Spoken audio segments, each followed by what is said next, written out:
Sebelum melanjutkan, jangan lupa subscribe dulu, terima kasih. Bab 308, menerobos kamar Victoria.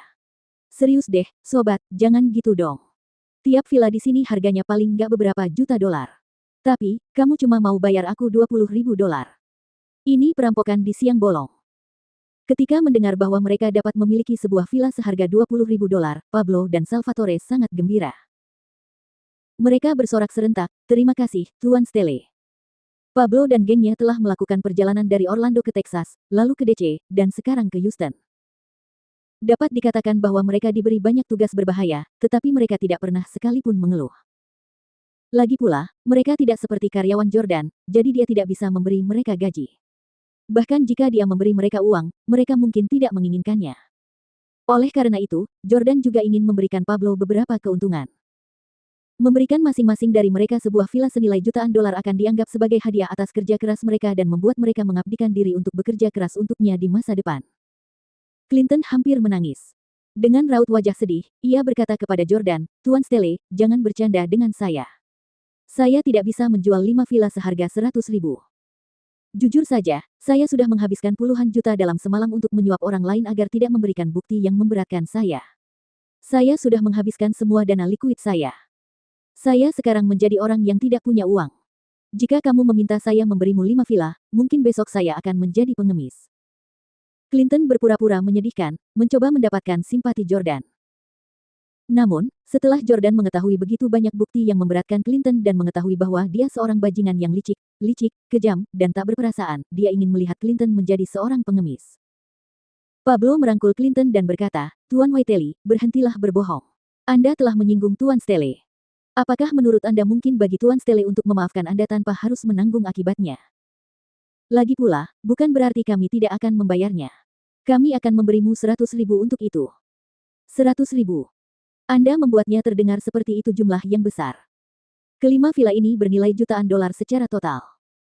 Clinton benar-benar ingin menangis, dan dia membenci dirinya sendiri karena begitu rakus akan uang, yang akhirnya malah memprovokasi orang hebat seperti Jordan. Jordan sudah tidak berminat lagi untuk membicarakan hal ini dengan Clinton. Victoria sudah sangat dekat dan dia tidak sabar untuk menemuinya.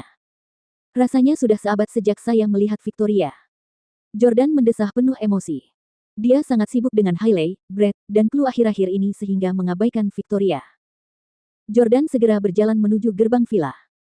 Akan tetapi, saat dia baru saja masuk, dua sosok tiba-tiba melompat keluar dari halaman. "Apa yang sedang kamu coba lakukan?" Mereka berdua menghentikan Jordan untuk melangkah lebih jauh. Jordan mengerutkan kening dan berbalik untuk melirik Clinton. Clinton buru-buru menjelaskan dengan polos, "Ini tidak ada hubungannya denganku. Mereka bawahan Russell, bukan bawahanku." Tampaknya Russell sudah lama menyadari bahwa Jordan akan datang mencari Victoria, jadi ia secara khusus mengirim orang untuk menghalanginya. Pria itu berteriak dengan nada sombong, "Ini adalah kediaman pribadi Tuan Miller, orang terkaya di Houston. Orang-orang yang tidak penting, menjauhlah sejauh mungkin." Orang terkaya di Houston. Sungguh gelar yang luar biasa. Melihat Jordan ditolak lagi, Clinton buru-buru berkata, "Tuan Stelle, bukannya saya tidak mau membantu Anda, tapi Russell yang membayar tempat ini, jadi dia berhak melarang orang lain masuk. Saya juga tidak bisa berbuat apa-apa." Jordan berkata dengan dingin, "Aku tidak membutuhkanmu." Dia kemudian berkata kepada Pablo dan Salvatore, "Singkirkan kedua orang ini segera." Jordan telah tiba di pintu masuk, di mana dia sangat dekat dengan Victoria. Dia tidak peduli siapa pemilik rumah itu. Siapapun yang menghalanginya untuk bertemu dengan orang yang dicintainya harus mati. Ya. Pablo dan Salvatore baru saja menerima villa yang masing-masing bernilai jutaan. Oleh karena itu, mereka segera menyeret kedua orang itu pergi. "Hei, apa yang sedang kamu lakukan?" "Aku sedang merekam video." Pria di halaman itu mengancam. Akan tetapi, Pablo merampas telepon genggamnya dan dengan kejam membantingnya ke tanah sebelum menginjaknya dengan keras. Pria satunya, di sisi lain, buru-buru mengangkat telepon untuk menelepon, dan ketika Salvatore melihatnya, ia segera mengejarnya. "Bajingan, beraninya kau menelepon bosmu. Aku akan membunuhmu." Namun, Jordan berkata kepada Salvatore, "Biarkan dia menelepon sesuka hatinya. Aku harus masuk ke rumah Russell Miller hari ini dan bertanya kepadanya siapa yang memberinya nyali untuk merebut istriku." Setelah berkata demikian, Jordan langsung berjalan menuju pintu kamar di villa itu. Tok-tok. Jordan mengetuk pintu dan memanggil, "Victoria. Victoria, ini aku, Jordan." Jordan menelepon 2 kali berturut-turut, tetapi tidak ada jawaban di villa dan tidak ada seorang pun yang datang untuk membukakan pintu bagi Jordan. Tiba-tiba lampu di villa yang semula menyala, padam. Mengapa mereka mematikan lampu begitu? Tuan Jordan mengetuk pintu. Salvatore dan yang lainnya bingung. Mereka jelas-jelas tidak ingin melihat Yordania. Jordan benar-benar bingung. Dia sudah terbang jauh-jauh ke Houston untuk menemuinya, namun dia menolak untuk mengizinkannya masuk atau bahkan menemuinya. Namun, Victoria baru saja putus dengannya tanpa alasan, jadi tidak mungkin Jordan bisa menerimanya tanpa bertemu dengannya. Di sampingnya, Clinton berkata, Tuan Stelle, Nona Clarke, mungkin lelah. Mengapa Anda tidak kembali besok? Saya jamin Anda akan bisa masuk kapanpun Anda mau. Bagaimana Jordan bisa menunggu sampai besok? Dia bahkan tidak bisa menunggu lebih lama lagi. Jordan berjalan ke arah Clinton dan bertanya, apakah kamu tahu di kamar mana Victoria tinggal dan di lantai berapa? Clinton membawa Jordan beberapa langkah ke kiri, menunjuk ke kamar di lantai 3, dan berkata, dia tinggal di kamar di lantai 3, yang memiliki lonceng angin di jendelanya. Ketika Nona Victoria pindah, akulah yang menemaninya dan Russell, jadi aku tahu betul yang mana. Jordan mengangguk.